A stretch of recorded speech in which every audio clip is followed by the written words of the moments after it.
South ఇండియాలోనే biggest sorry store మన Varahi silks మన విజయవాడ ఎంజీ రోడ్ లో ప్రారంభం. ముందుగా ఇక్కడ ఉన్నటువంటి మీడియా సోదరులకు, అదేవిధంగా ఇక్కడికి విచ్చేసినటువంటి పెద్దలు గౌరవనీయులు మాస్టర్ ఎమ్మెల్సీ వంక రవీంద్ర గారికి, అదేవిధంగా పెద్దలు గౌరవనీయులు పెద్దలు జిల్లా అధ్యక్షులు డిఎన్ఆర్ గారికి, అదేవిధంగా పెద్దలు గౌరవనీయులు ఏలూరు ఇన్ఛార్జ్ మా కుటుంబ సభ్యులు పెద్దలు జేపీ గారికి, అదేవిధంగా పెద్దలు గౌరవనీయులు మన ఏలూరు పార్లమెంట్ ఇన్ఛార్జ్ అయినటువంటి తమ్ముడు, ఇప్పుడు కూడా డైనమిక్గా తిరిగే మా తమ్ముడు సునీల్కి, అదేవిధంగా ఇక్కడికి వచ్చేసినటువంటి వివిధ నియోజకవర్గాల నుంచి ఇక్కడికి వచ్చేసినటువంటి వైఎస్ఆర్ కాంగ్రెస్ పార్టీ ప్రతి అక్కకు, ప్రతి చెల్లెకు, ప్రతి అన్నకు, ప్రతి తమ్ముడికి కూడా పేరు పేరున ఈరోజు ఒక గొప్ప కార్యక్రమాన్ని చేపట్టడం జరిగింది.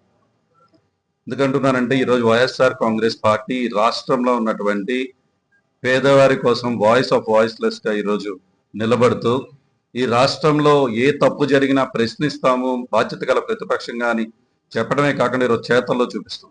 ఈరోజు ఒక గొప్ప సంకల్పంతో ఈ రాష్ట్రంలో ఉన్నటువంటి చిన్నారులు ఎవరైతే ఉన్నారో వాళ్ళు చిన్నప్పటి నుంచి వాళ్ళు ఏదైతే కలగన్నారో, చిన్నప్పటి నుంచి నేను డాక్టర్ అవ్వాలి అని చెప్పి స్టెథోస్కోప్ వేసుకుని తిరిగినటువంటి ప్రతి ఒక్క చిన్నారి యొక్క కళను నెరవేర్చాలనేటువంటి ఒక గొప్ప సంకల్పంతో రాజశేఖర రెడ్డి గారి బిడ్డగా జగన్మోహన్ రెడ్డి గారు 17 మెడికల్ కాలేజీలు ఈ భారతదేశ చరిత్రలో ఎప్పుడు లేని విధంగా ఈరోజు 17 మెడికల్ కాలేజీలు మా హయాంలో తీసుకువస్తే ఈరోజు దాన్ని కూడా ప్రైవేటైజేషన్ బాటలో నడిపించాలనేటువంటి కూటమి నిర్ణయం ఈ రోజు వాళ్ళకి తెలుస్తా ఉంది. ఈ రాష్ట్రంలో 1 కోటి సంతకాలు, ఏలూరు జిల్లాలో దాదాపుగా 4 లక్షల పైచెలుకుగా సంతకాలు ఈరోజు, అంటే ఈ ఒక్క జిల్లాలో 4 లక్షల మంది ప్రజలు మీకు ఈరోజు చెప్తా ఉన్నారు. మీరు తీసుకున్నటువంటి నిర్ణయం అది తప్పు, తప్పకుండా దాన్ని సరి చేసుకోవాలని చెప్పి ఈరోజు తెలియజేస్తున్నారు. ఈరోజు ఉదయం నుంచి ఏం జరుగుతా ఉందని మిమ్మల్ని అడుగుతా ఉన్నా.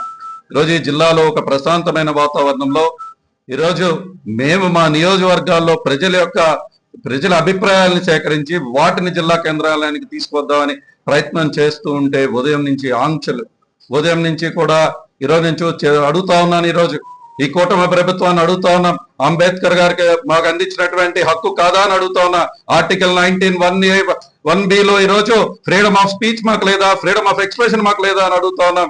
ఫ్రీడమ్ ఆఫ్ సైలెంట్ గా ప్రొటెస్ట్ చేసుకునేటువంటి అవకాశం ఈరోజు మాకు అంబేద్కర్ గారు కల్పించారు. దాన్ని కూడా ఈరోజు మీరు అడ్డుపడుతూ ఈరోజు మా కార్యక్రమాలు కూడా చేయకూడదు, ఈరోజు ప్రజల గొంతు వినపడకూడదు అని చెప్పి మీరు చేస్తున్నటువంటి ప్రయత్నం ఈరోజు ప్రజలే మీకు బుద్ధి చెప్పడం జరిగింది. ఈరోజు చూస్తూ ఉన్నాం ఉదయం నుంచి కూడా మమ్మల్ని హౌస్ అరెస్టులు చేసేటువంటి కార్యక్రమం ఈరోజు అదే మీరు చూస్తూ ఉన్నారు. 2000 మంది పైచలుగా ఈరోజు ప్రజలే వచ్చి ఈరోజు ఇక్కడ దాకా కూడా జిల్లా కేంద్రాలయం దాకా వచ్చి మేము సంతకాలు పెట్టించాము. ఈరోజు ఈ ప్రజల యొక్క గొంతును మేము వినిపించాలి అని కూటమి ప్రభుత్వానికి ఈ జిల్లాని కూడా జిల్లాలో అందరినీ కూడా మేల్కొల్పే విధంగా ఈరోజు మేము ఇక్కడికి తీసుకురావడం జరిగింది. ప్రత్యేకించి ఈరోజు ఇక్కడ ఉన్నటువంటి మా జిల్లా పెద్దలందరూ కూడా ప్రత్యేకించి ఈ కార్యక్రమంలో అందరూ కూడా ప్రతి ఒక్క కార్యకర్త కూడా ఈరోజు ఇది తప్పకుండా ప్రజలకు పేదలకి సంబంధించినటువంటి విషయం అని చెప్పి ప్రతి గడపకి వెళ్ళి ఈరోజు సంవత్సరంన్నరే కావస్తా ఉంది కూటమి ప్రభుత్వం వచ్చి. ఇప్పటికే వైఎస్ఆర్ కాంగ్రెస్ పార్టీ కార్యకర్తలు ఎన్ని కేసులు పెట్టినా, ఎంత ఆర్థికంగా ఇబ్బంది పెట్టినా కూడా ఈ రోజు జగన్మోహన్ రెడ్డి గారు పిలుపునిచ్చారు. అదేవిధంగా ఈ రాష్ట్రంలో ఉన్నటువంటి పేదవారికి సంబంధించినటువంటి అంశం అని చెప్పి ప్రతి జెండా మోసే ప్రతి కార్యకర్త కూడా ఈ కార్యక్రమంలో పాల్గొన్నందుకు వాళ్ళందరికీ కూడా వైఎస్ఆర్ కాంగ్రెస్ పార్టీ జిల్లా మా ఏలూరు జిల్లా తరఫున ప్రత్యేకమైన మరొకసారి నమస్కారాలు తెలుపుతూ ఈరోజు డెఫినెట్ గా ఈ కార్యక్రమం ఈ రోజు ఇంత పెద్ద ఎత్తున జరిగినందుకు అందరికీ కూడా అభినందిస్తూ, అదేవిధంగా 15వ తారీఖున ఇక్కడి నుంచి రాష్ట్రానికి పంపించే కార్యక్రమాన్ని కూడా ఇదే విధంగా పెద్ద ఎత్తున చేస్తామని ఈ రోజు సహకరించిన ప్రతి ఒక్కరికి కూడా మరొకసారి మా నమస్కారాలు తెలుపుతూ, కూటమి ప్రభుత్వం చంద్రబాబు నాయుడు గారు, లోకేష్, అదేవిధంగా పవన్ కళ్యాణ్ ఇకనైనా ఈ రోజు 1 కోటి సంతకాలు, అదేవిధంగా మా జిల్లాలో 4 లక్షల సంతకాలు వచ్చాయి. ఇకనైనా మేల్కొండి. ఈ ఏలూరు జిల్లాలో మెడికల్ కాలేజ్ రాలేదు అంటూ ఉన్నారు. ఇప్పటికి 2 సార్లు బ్యాచ్లు పూర్తి చేసుకుని 3వ బ్యాచ్ ఈ రోజు జరుగుతా ఉంది. ఈ రోజు ఆ మెడికల్ కాలేజీని కూడా ప్రైవేటైజేషన్ చేయబోతూ ఉన్నారా?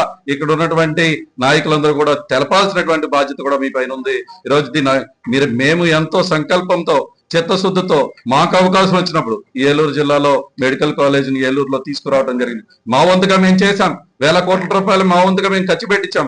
ఈరోజు మీరు కూడా చిత్తశుద్ధితో ఆ పనులు పూర్తి చేయించి ఇక్కడ ఉన్నటువంటి పేదవారికి ప్రజలకి న్యాయం జరిగే విధంగా మీరు కూడా చేయాలని చెప్పి ఇక్కడ ఉన్నటువంటి నాయకులను కూడా కోరుకుంటూ, ఇంత పెద్ద ఎత్తున ఈ కార్యక్రమంలో పాల్గొన్నటువంటి ప్రతి ఒక్క వైఎస్ఆర్ కాంగ్రెస్ పార్టీ సోదరి సోదరిమణులకు అందరికీ కూడా కార్యకర్తలందరికీ మరొకసారి నమస్కారాలు చెప్తా ఉన్నాను.